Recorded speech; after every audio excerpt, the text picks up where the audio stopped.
Bonjour, moi c'est Fidaka et aujourd'hui, c'est jour de classe. Alors, dans ce jour de classe, on va parler des titres de séjour en France. Comment ça fonctionne, le processus pour obtenir un titre de séjour en France, globalement. Je vous explique tout ça. Tout commence en principe dès l'entrée en France. Retenez que tout cela est question de lien avec la France. Vous devez justifier, entretenir un lien avec la France. Il est question de trois liens. Un lien de nature familiale, un lien de nature matérielle ou un lien de nature financière. Vous devez donc justifier d'un lien avec la France. Il faudrait encore une fois que vous soyez lié à la France de par un de ces trois liens.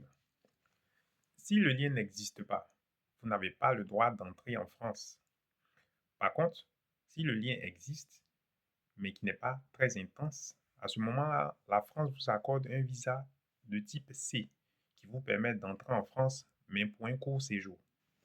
En revanche, si le lien existe, mais qu'il est intense, à ce moment-là, vous avez la possibilité d'entrer en France cette fois-ci, mais pour un long séjour. La France vous accorde alors un visa de type D qui vous permet d'entrer en France pour un long séjour. Attention, certains liens ne sont pas intenses par nature. C'est le cas par exemple de la maladie. Peu importe la nature de la maladie, la France va considérer que c'est d'abord un lien qui n'est pas intense par nature. À ce moment-là, aucun visa de type D n'est possible pour un séjour pour cause de maladie. Et donc, pour ces liens qui sont par nature non intenses, vous ne pourrez bénéficier qu'un visa de type C. Je précise que certains États qui sont dispensés de visa d'entrée en France, comme les États-Unis, l'île Maurice, sont considérés comme bénéficiaires d'un visa de type C une fois entrés en France. Mais il n'empêche qu'il leur est loisible, s'ils le souhaitent, de solliciter un visa de type D, s'ils justifient encore une fois d'un lien avec la France. Une fois entré en France, vous pourrez alors bénéficier d'un séjour équivalent à la nature de votre visa. Si vous avez un visa de type C, votre séjour ne pourra excéder 90 jours. Si en revanche vous avez un visa de type D, votre séjour pourra naturellement excéder 90 jours. Certaines personnes peuvent entrer en France sans visa. Pour autant, la France permet à ces personnes-là de demander un titre de séjour. Il faut que ces personnes puissent justifier, encore une fois, d'un lien de nature matérielle, familiale ou financière.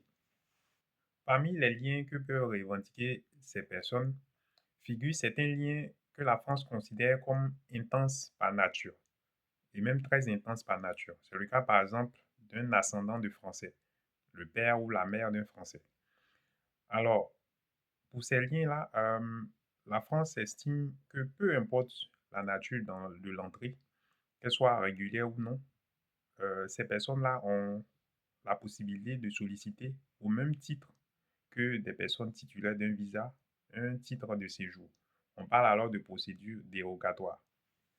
Certains liens, bien que jugés intenses, ne donnent pas lieu à un traitement spécial. À ce moment-là, il revient au demandeur de justifier que ce lien qu'il entretient avec la France est à la fois intense, stable et ancien. À ce moment-là, on parle d'une admission exceptionnelle au séjour. Précision très importante.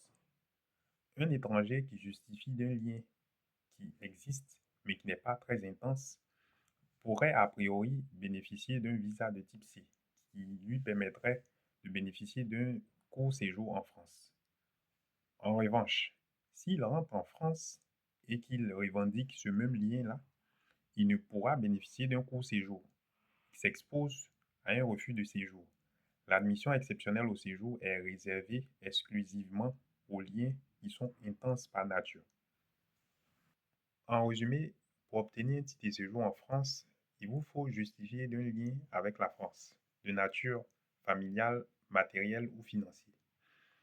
Ce lien-là peut être démontré dès votre entrée en France ou vous pouvez le prouver une fois entré en France, même irrégulièrement. Il est à noter que vous n'êtes pas lié définitivement à la France par le lien que vous avez revendiqué dès votre entrée ou par le lien que vous avez revendiqué une fois entré irrégulièrement en France. Vous pouvez bien évidemment basculer entre plusieurs liens. Si vous aviez un lien de nature financière avec la France qui vous a permis d'obtenir un titre de séjour, vous pourrez naturellement basculer de ce lien-là vers un lien de nature familiale ou de nature matérielle. On parle alors de changement de statut. La difficulté majeure dans cette procédure de changement de statut se trouve dans les titres qui ont une vocation temporaire. C'est le cas par exemple des travailleurs saisonniers. Par principe, le changement de statut depuis un titre qui a vocation temporaire vers un autre statut n'est pas possible. En revanche, en pratique, c'est tout autre. Dans les prochaines vidéos, je ferai les lucarnes vers les différentes procédures, l'admission exceptionnelle au séjour, la demande de titre de séjour, le changement de statut, le regroupement familial, la naturalisation et bien d'autres. Je vous invite à vous abonner pour ne pas rater les prochaines vidéos. Et n'oubliez pas, Jésus est Dieu et à bientôt sur Jour de classe.